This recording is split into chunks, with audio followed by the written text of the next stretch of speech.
நல்லசாமி சொல்லும்போது சொன்னார்கள், புதுச்சேரியில் கல் இருக்கு,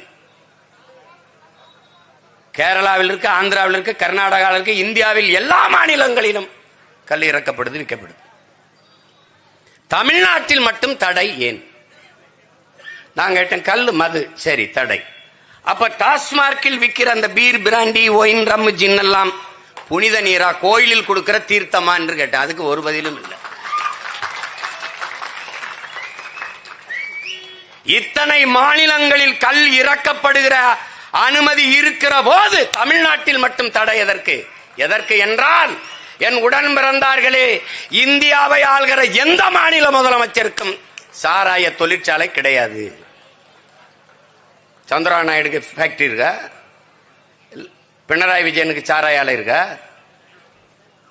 இல்ல மம்தா பானர்ஜிக்கு இருக்கா? இல்ல சீதாராமையாவுக்கு இருக்கா? இல்லை. தமிழ்நாட்டை ஆண்ட முதலமைச்சர்களுக்கு மட்டும் கணக்கில்லாத சாராய ஆலைகள் இருக்கிறது.